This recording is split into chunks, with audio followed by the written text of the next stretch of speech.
sono alto. Questo è fatto per i sardi.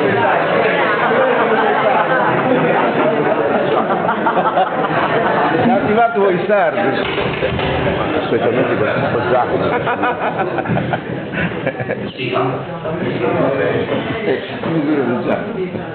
Benvenuto totus.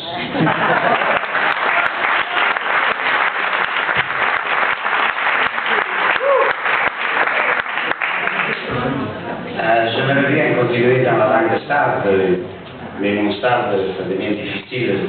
On aura des difficultés à le comprendre, je crois. Et merci de votre invitation, comme toujours, pour cette journée parmi vous. Giacomo nous a dit que nous sommes des frères, et je crois qu'il a bien signé notre amitié jusqu'aujourd'hui, vu que je crois que s'il existe une confédération syndicale sarde aujourd'hui, c'est grâce à une réunion où il était présent un des camarades qui ici je vais rappeler, un grand ami, et qui était Eliseo Spiga à Aosta. C'était le 18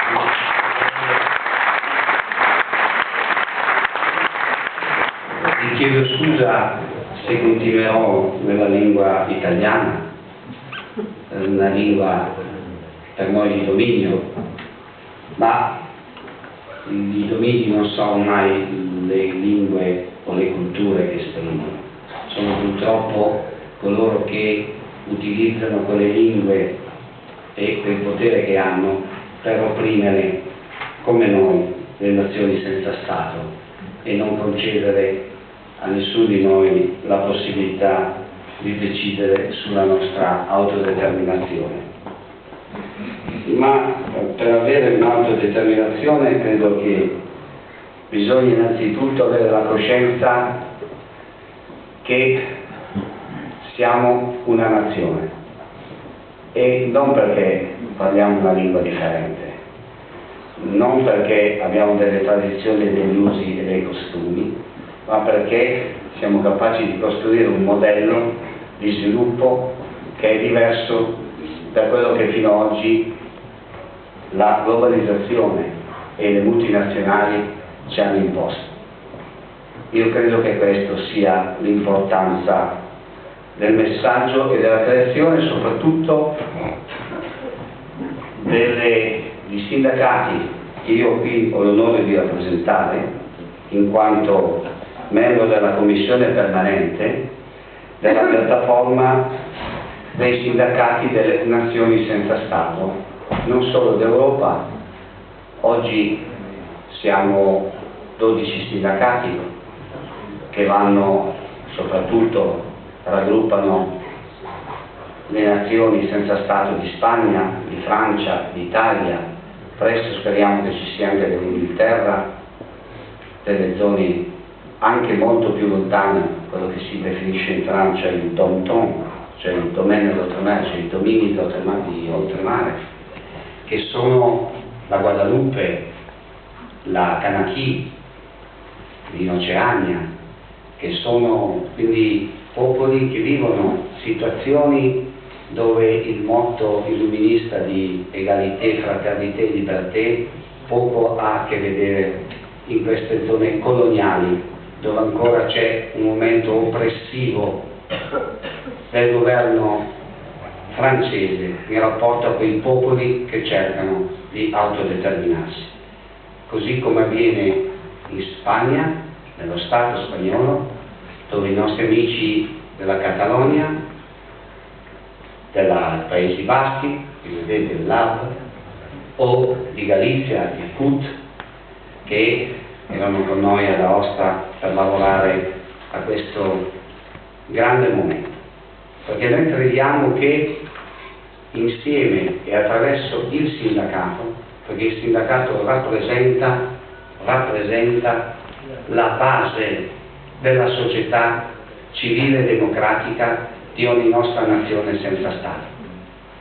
Io credo che una comunità che voglia definirsi, autodefinirsi, ha la necessità di avere un elemento comune che poggia le sue radici nel lavoro, come momento di emancipazione sociale e democratica di quella nazione senza Stato.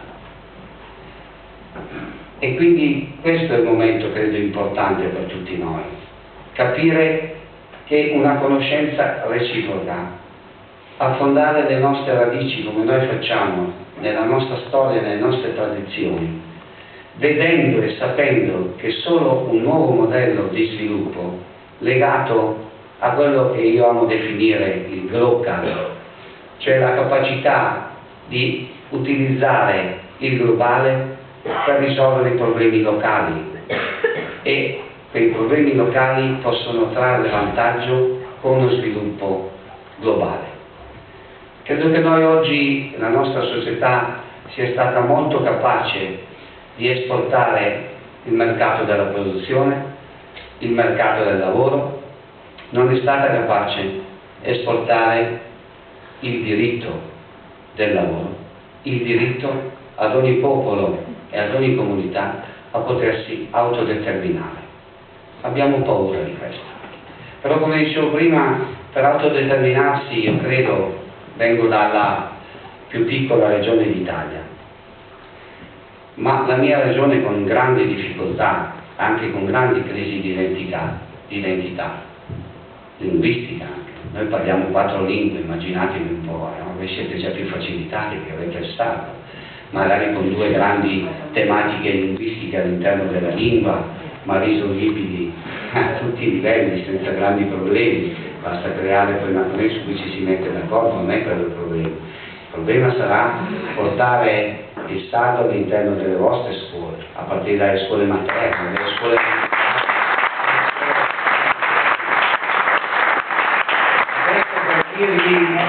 e qui chiudo perché non voglio rubare spazio a questa volta, che nella mia piccola regione, con tutti i distinguo possibili, però su 35 consiglieri regionali 28 consiglieri si definiscono autonomisti o indipendentisti, o comunque non hanno per riferimento un partito romano, e io questo credo che sia essenziale.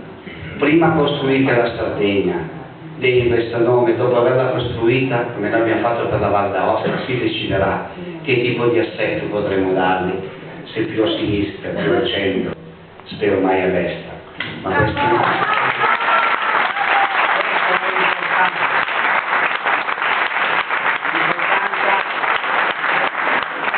non è di dividerci sulle piccole cose, ma affrontare grandi obiettivi. Diceva un nostro personaggio molto importante che si chiama Émile Chanoux, ucciso dai nazifascisti nel 1945. Diceva sul modello svizzero che qualche volta sono i piccoli popoli che possono accendere i grandi fuochi della speranza del cambiamento. E siccome il popolo sardo non è così neanche tanto piccolo, credo che più che un fuoco possa accendere un grande falò di democrazia, di un nuovo sviluppo per la vostra terra. E quindi viva la Sardegna!